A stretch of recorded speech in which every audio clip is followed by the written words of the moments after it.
Hi, my name is Elsa and I'm going to be interviewing my grandmother, Hazel.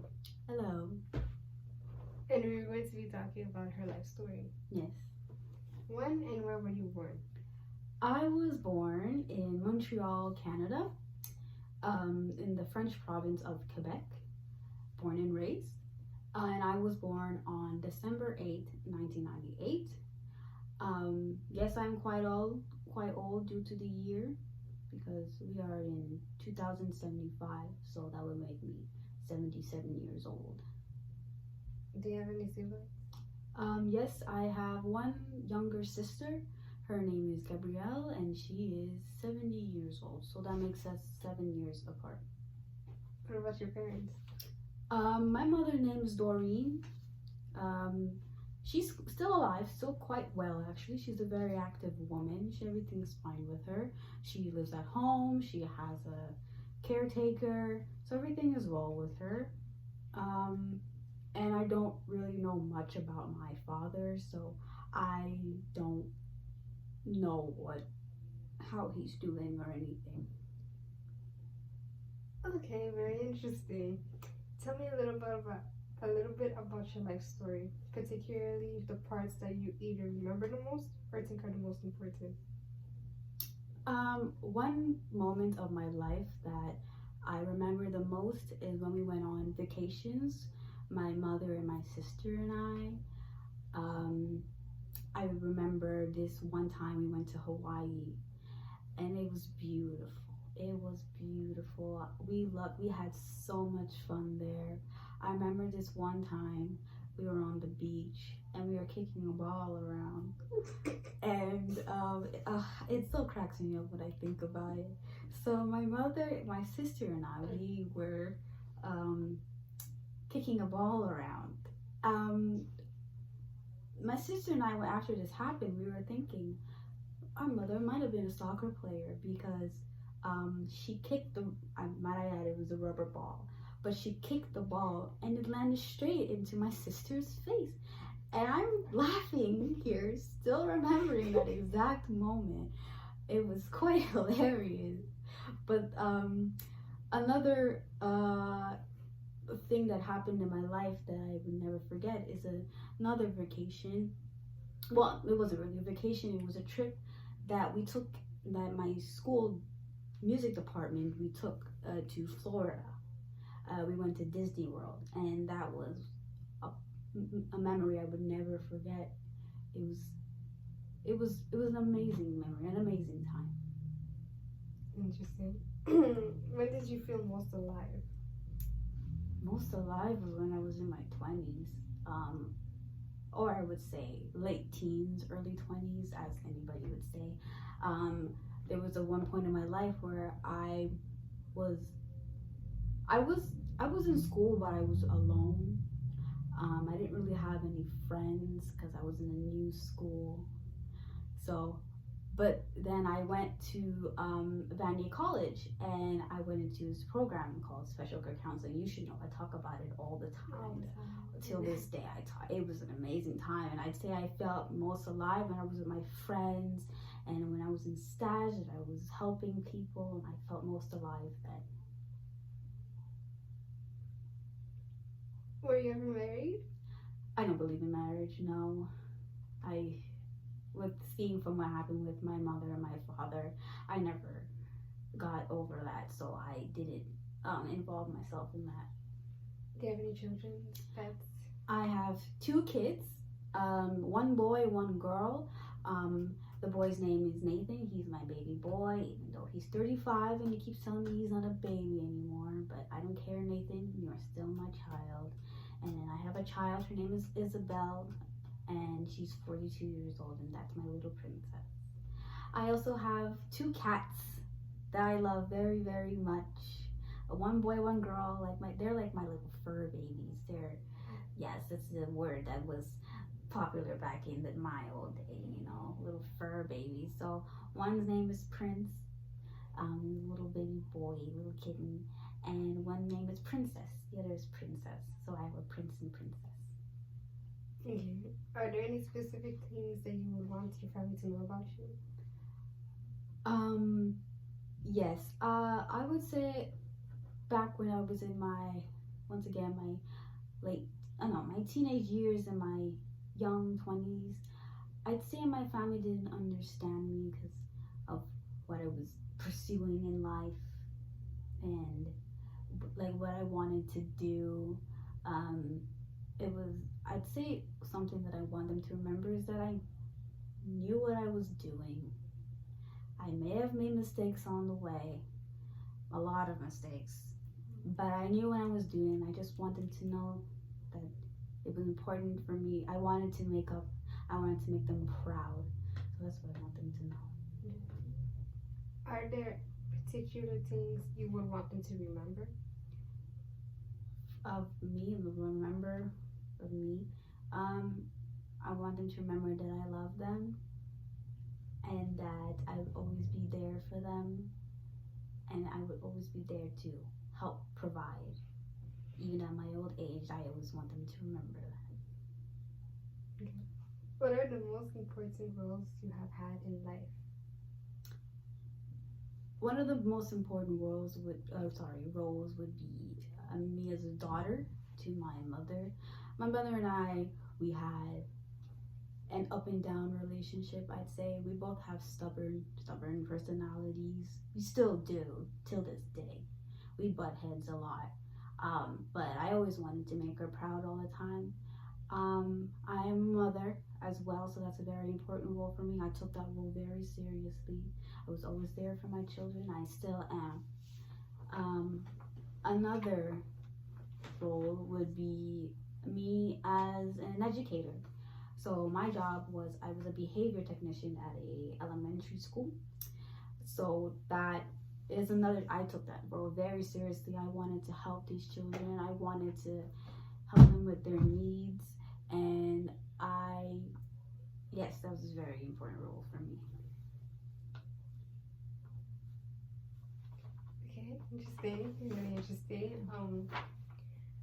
Why were they important to you, and what do you think you accomplished in those roles?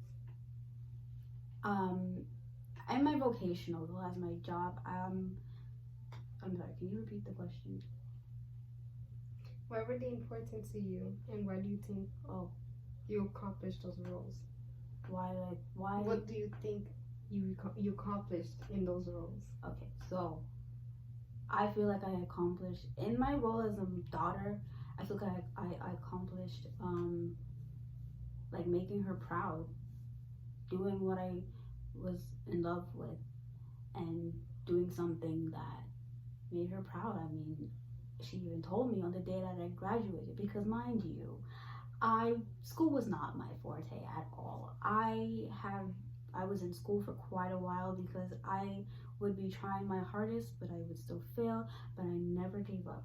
So when I finally graduated, she told me that she was proud of me, and I felt great because once again, my mother is not a very emotional woman. She doesn't really express a lot of affection, but when she told me that, I was overwhelmed.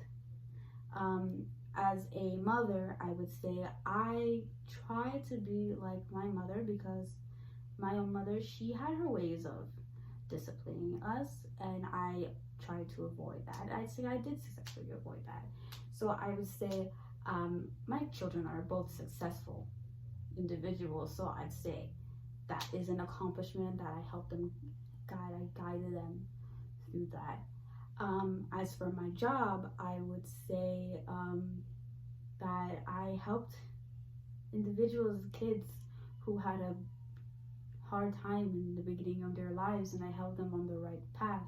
I still remember getting some emails and stuff and things like that. It's technology back in the day. You probably don't know what an email is because of all this new hologram technology stuff. But I got emails saying that they were thanking me for how I helped them, and now they're on a better path in life. So that's one thing that I accomplished as well. The other part of the question is, because I forgot. Yeah. I forgot what it was. What I accomplished and what else? What do you feel proud of like when you accomplish? What would you feel most proud of?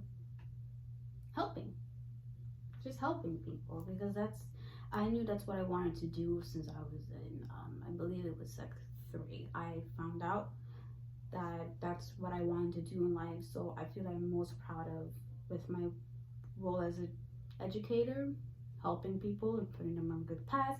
As a role as a mother, I'd say also supporting them, always being there for them, guiding them onto the right path and not fall down a path of, violent behavior or substance abuse or anything like that. As a sister, I would also say being a role model for my younger sister. Even though I did make mistakes, she didn't make those mistakes. So I guess, I also did have a rough start in life, but I found my way. So I'd say as a role model with my sister, and my mother, once again, making her proud and just being who I am. Very well. What are your most important accomplishments? Most important. I would say graduating from university. I remember when I was around my 20s, early 20s, and I told myself once I finished my program, because it was a 3-year program, so once I graduated, I didn't have to go to work. I didn't have to go to university. I could have just started working right away. So I told myself, oh, I don't care about university. I don't need it. But then I decided, you know what? To get a better understanding of what I want to do, I'm going to go to university. That was very tough for me.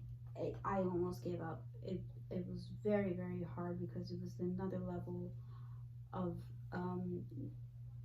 a different mindset than it was in college. But after years of pushing, I graduated and I felt amazing. So nice. It was great. So yeah, I would say it's that. One of them. I have many stories, but we don't have all day. So Yes. Are there particular things that you feel still need to be said to your relatives? I feel like I was open with my relatives. Well, I only have one relative, unless you count like cousins and stuff. But I would say for my sister, since she is my closest relative, yes, yeah, she's my closest. I'd say no, because we're very open. Well, on my end, I guess I'm very open with my sister. So, I don't think I have any. I'd say, I may have been hard on her sometimes, but it is what it is. No, I don't think I have. Well, yes, I'd say that yes, I was very hard on her sometimes, but tough love. It was to put her on the right path. And she did. Now she's a successful professional dancer on TV and everything. Well, she was,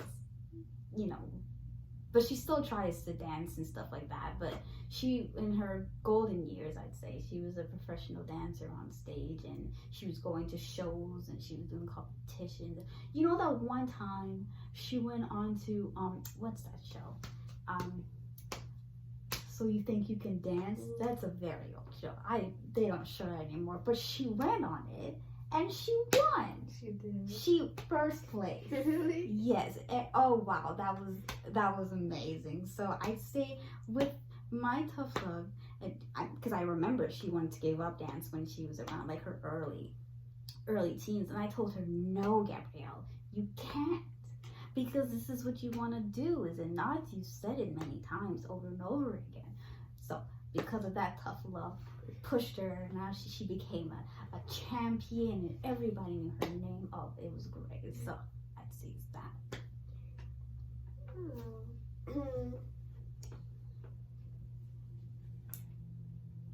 What are your hopes and dreams for your relatives in the future? I hope they're happy.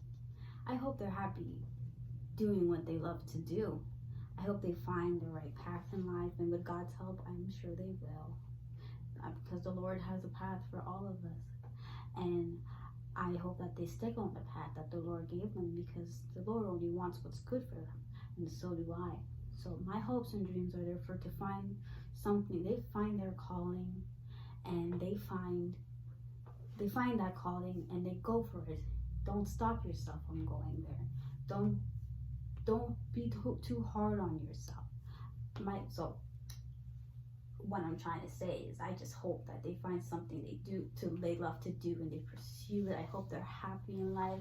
I hope they find a good job in life to help pay for their, like, to support their family. Okay. Are there things that you would want to take the time to say once again? To who? Your relatives. Oh, as I've said this before, but my mother isn't really an affectionate person, and I took that on. So I don't think I've said it enough. I don't know if I've said it at all, but I do love them. I don't know when's the last time I said that word, but I do love them. I want them to know that. I love them, I cherish them, and I hope the best for them. What have you learned about life that you don't want to pass along to others? I've learned that life is hard. Life is hard. You know, that reminds me of something. Life was super hard back in 2020. You know, there was a whole global pandemic. I've told you this story before because that was it was a crazy time. And we learned to live with that. I mean, thankfully, they found a cure, vaccination, everything went back to normal. But because of that experience, amongst other like personal experiences, I've learned that life is hard, but you can push through it. You can find ways to hop over those hurdles, push those obstacles out of the way. It's hard, but you can also do it with the support of your friends, with the support of your family, with the support of good people in your life. You can do it. You can do it, and just don't give up. That's what I've learned from life. My life turned out to be wonderful. I found happiness with my kids and my parent, and all that. So, any other questions? Yeah. What have you learned about? Never mind. What advice or words of guidance would you share as a mentoring message to others? As a word of advice to mentor people? Yeah. Be yourself. You may go through, let's say, an interview for a job or something, and then this has happened to me before, they would see your name. Like, if you hear my name, Hazel, you wouldn't think of a person who looks like me with my color. Some people don't. It's happened to me before when I've gone into an interview and they would be like, oh, I didn't picture you to look like this. I mean, when I heard that, I was shocked. I was like, oh, well, this is who I am, and I'm not going to change the way I look. Well, I can't, but if I had the possibility, I wouldn't change my look. I'd be me, and you can't change me. So you either take me for what I am and for what I look like and for who I am, or I'm walking out. So I would say, stay true to who you are. Don't change, not even for a boyfriend, for a lover. Do not change your personality. They should love you for who you are. So overall, my advice to them is to just be yourself. Don't change for nobody. No man, no nothing. Yeah, nobody. Be yourself. Are there words or perhaps even instructions that you would like to offer your family to help prepare them for the future? Any instructions? Always be prepared. With that pandemic that happened, none of us were prepared for that. But we all learned a lesson afterwards to always be prepared for the inevitable. Always be prepared for the worst things in life and also for the good things in life as well. In creating this permanent record, are there other things that you would like to include? I'm doing great here. I'm in this nice home. I'm living my life up. You know, they got a pool here. It's great. They have a nice jacuzzi where you just relax, and I love it. I'd like to include that. I'm happy that I got to share this experience. I'm happy I got to share some moments in my long life with this video and with you, my granddaughter. So yes, thank you for this. It's very reminiscent. I liked it. Thank you for agreeing to answer to all these questions. Oh, no problem. The end. Thank you.